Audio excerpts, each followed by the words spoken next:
책 읽기 좋은 날 북쌤입니다. 책을 읽다 보면은요, 혼자 공감대 형성이 돼서 피식피식 웃게 되기도 하고 맞아 이러면서 맞장구도 치게 되는 그런 책이 있죠. 오늘 함께 할 책이 바로 그런 책입니다.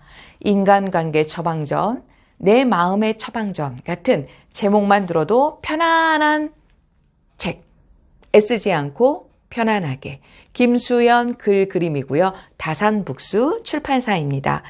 어떤 순간에도 만만하지 않은 평화주의자가 될 것. 나는 나로 살기로 했다. 김수연 작가 4년 만에 신작입니다. 어설픈 악당부터 뿌띠 또라이까지 세상은 조금만 방심하면 훅 하고 나를 위협해오는 인간으로 가득 차 있고 우리는 그들을 만날 때마다 쩔쩔맨다. 설상가상으로 가장 소중한 사람과의 관계에서조차 상처를 주고받으며 후회를 반복한다. 왜 우리는 서로 아끼고 보듬어줘도 모자란 사람들의 가슴만 그렇게 후벼파고 정작 단호해야 할 사람에겐 아무 말도 못하는 걸까? 정확한 표현으로 나를 지키면서도 사소한 일에는 날 세우지 않는 조금 더 다정한 사람이 될 수는 없을까? 어떻게 해야 나답게 편안하게 관계 맺으며 살아갈 수 있을까? 인간관계에서 마주하는 수많은 질문에 대한 답을 찾아가는 책. 저는 여기까지만 읽고서요, 굉장히 많이 공감이 갔어요. 요 글만으로도. 그리고 정말 빨리 읽고 싶었습니다. 그리고 단숨에 앉은 자리에서 읽었어요. 그리고 얼마나 많은 곳에 줄을 쳤고 마음의 위로가 됐고 그래 이거였어. 감사합니다. 김수연 작가님. 그리고 여기에 그림을 직접 다 그리셨더라고요. 그러면 제가 먼저 목차부터 알려드릴게요.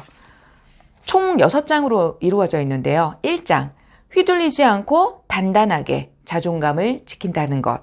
2장, 애쓰지 않고 편안하게 나답게 산다는 것. 3장, 신경질 내지 않고 정중하게 타인과 함께한다는 것. 4장, 쫄지 말고 씩씩하게 당당하게 산다는 것.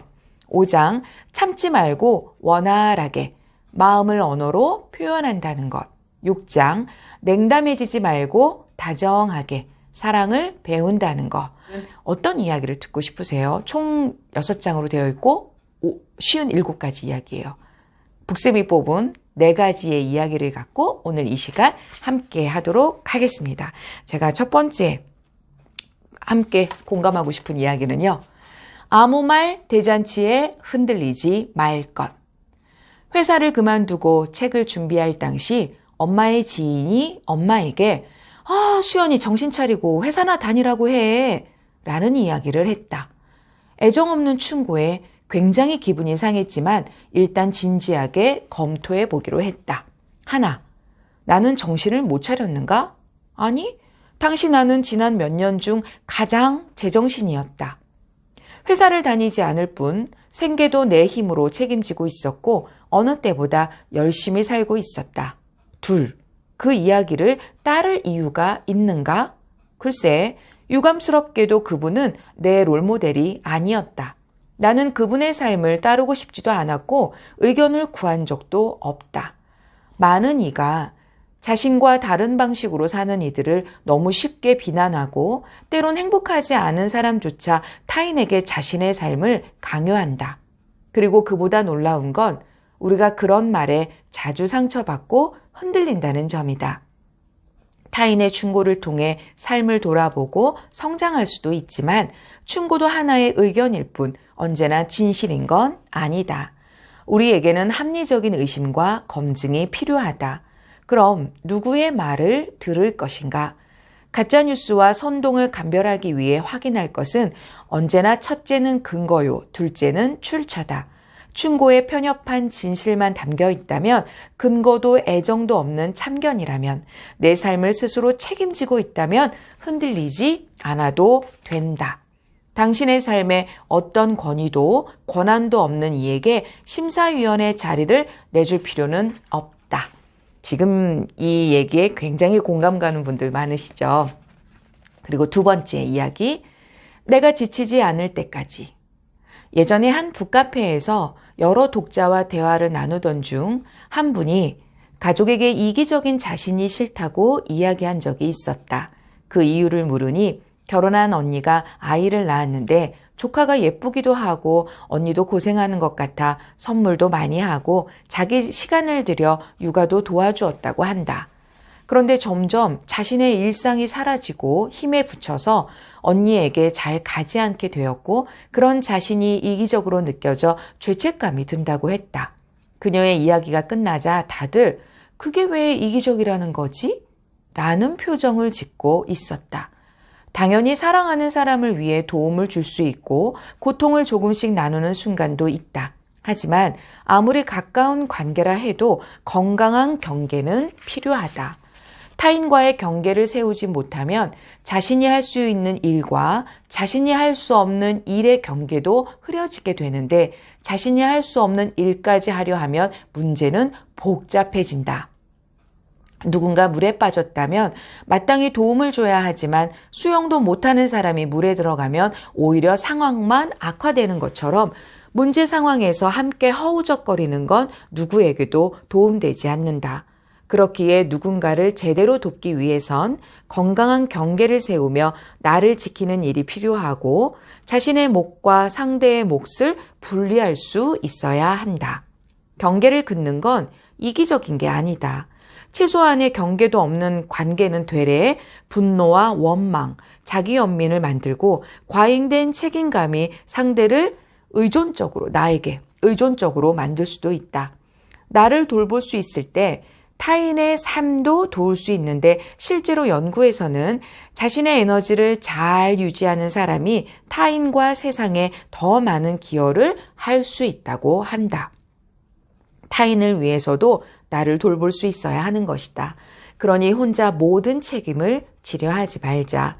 자신이 드릴 수 있는 에너지와 자원을 관계의 밀도, 상황에 따라 1인분의 책임감으로 배분해야 하고 상대 역시 힘이 든다면 자신이 기댈 수 있는 대상을 늘려야 한다. 다른 이를 돌볼 책임은 느끼면서도 나 자신을 돌보는 것에는 인색해진다면 그건 자신에 대한 무책임일 뿐 내가 지치지 않아야 나를 지킬 수 있고 그래야 나도 관계도 건강해진다. 사랑하는 사람에게 힘이 되고 싶다면 첫 번째 조건은 당신의 삶이 무너지지 않는 것이다. 너무 좋죠? 그리고 세 번째요. 손해를 최소화하는 법. 손해를 많이 본다라고 생각하시는 분들은 더 귀 기울여서 한번 들어보세요. 첫 배낭여행에서의 고난 시리즈 중 하나를 풀어보겠다. 당시 영국에서 이탈리아로 넘어가기 위해 공항에 가야 했는데 갑자기 지하철역에 사고가 나서 급하게 버스를 탔고 결국 시간이 지체되는 바람에 비행기를 놓쳤다. 저가항공에서 특가로 샀던 비행기표라 환불이 안 된다고 해서 20만 원을 주고 다시 표를 끊었다. 빠듯한 예산 때문에 아낀 돈이 허무하게 사라지자 우울감이 몰려왔다. 조금만 빨리 왔으면 얼마나 좋았을까? 나는 왜 이렇게 운이 없을까? 이런 생각들이 떠올라 그날은 종일 아무것도 하지 못했다. 그런데 여행을 마치고 생각해 보니 돈보단 아까운 건 자책하느라 망쳐버린 하루였다. 저도 이런 경험 있었거든요. 그래서 참 많이 공감이 갔습니다. 아무리 자책하고 슬퍼한다 해도 요정이 나타나 비행기표를 가져다 줄 것도 아니었고 갑자기 타임오프가 되어 과거로 돌아갈 일도 없었다. 그렇기에 이미 벌어진 손해를 최소화하는 방법은 어쩔 수 없는 일이라 말하며 마음이 그 상황에 오래 머물지 않도록 하는 것이다. 이게 굉장히 중요했어요.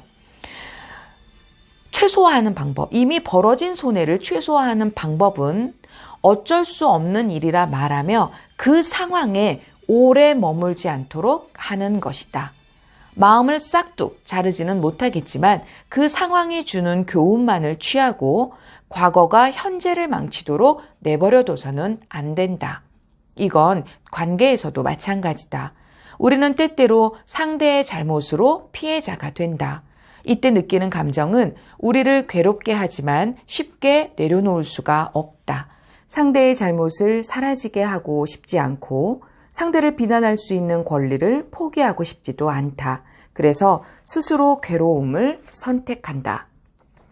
하지만 그건 원망이라는 이름으로 자신에게 하는 2차 가해는 아니었을까? 가끔 횡단보도로 위험하게 지나가는 차를 보면 화가 날 때가 있다. 사고가 난다면 상대의 과실이 100%일 테지만 내가 그 차에 치일 수는 없는 것처럼 상대를 징벌하기 위해 나를 손상시킬 수는 없다. 수없이 곱씹으며 상처받았던 그 자리로 돌아가고 있다면 그건 내 삶의 가해자의 자리를 더 오래 내어주는 일이다. 이제는 익숙한 자리에서 걸어 나와 앞으로 나아가야 한다. 상대를 위해서가 아닌 당신을 위하여. 용서하지 않아도 좋다. 다만 당신의 자유를 택하자. 그리고 마지막 이야기입니다. 다른 사람이 되려 애쓰지 말 것. 아닌 건 아니라고 솔직하게 말하는 성격 때문에 고민이라는 학생을 만난 적이 있다.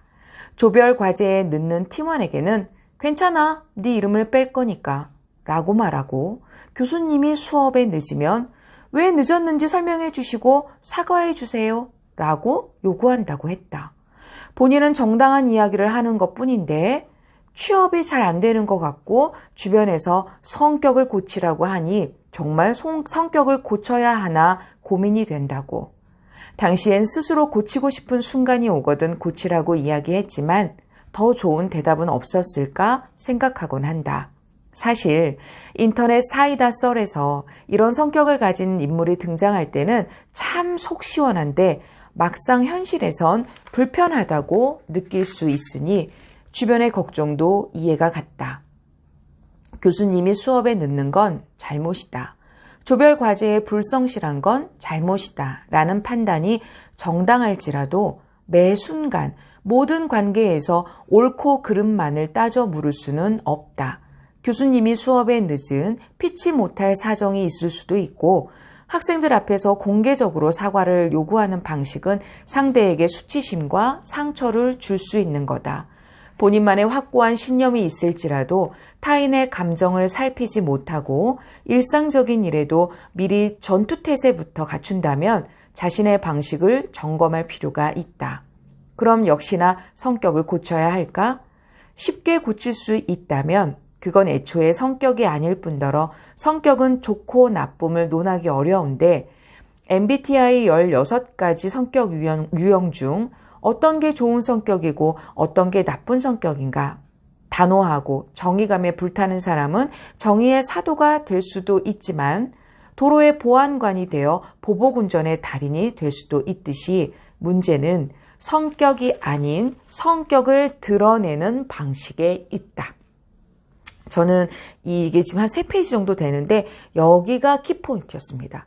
문제는 성격이 아닌 성격을 드러내는 방식에 있다. 그녀는 그저 조금은 매끄럽게 상대를 배려하며 의사를 표현하는 방식을 익혀야 했다. 그러니까 성격을 갑자기 고치면 그동안 내가 갖고 있었던 그 성격을 어떻게 하루아침에 이렇게 탁 바꾸겠어요. 그런데 표현하는 방식을 정말 익혀야 되고 내가 어느 순간 사람들한테 얘기할 때 그런 소리를 자꾸 종종 듣는다면 싸움닭이라든지 좀 까칠하다든지 나는 괜찮은데 너는 하면 안 된다든지 약간 여러 가지가 있잖아요. 그걸 체크해보는 방법은 내가 누구하고 통화를 하거나 무의식에 녹음을 눌러놓고 일상적으로 한번 대화하는 걸 체크해보는 것도 좋은 것 같습니다. 내가 직접 내 목소리를 들으면서 정말 나도 이걸 좀 표현하는 방식을 좀 바꾸고 싶다라고 느끼는 분들은요. 그런 의지가 있는 분들은요.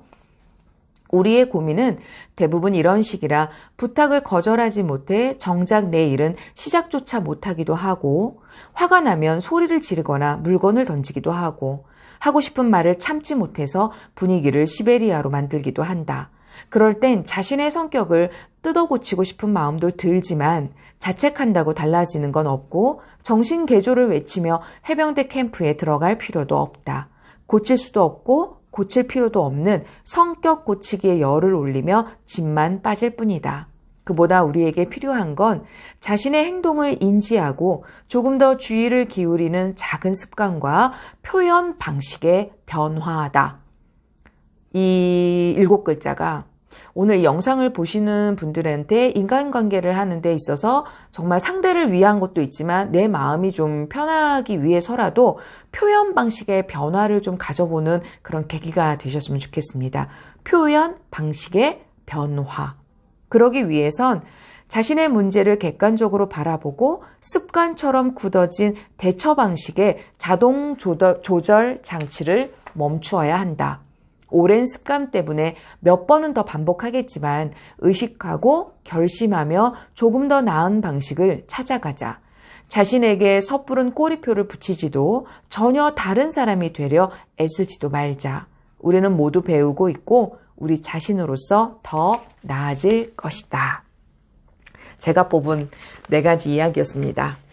에필로그 읽어드리면서 오늘 함께한 애쓰지 않고 편안하게 책 마무리할게요.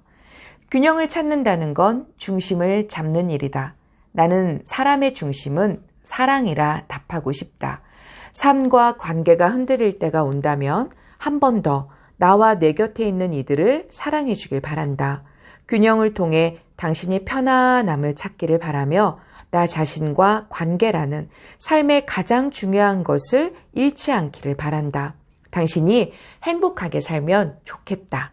당신이 사랑하며 살면 좋겠다. 애쓰지 않고 편안하게.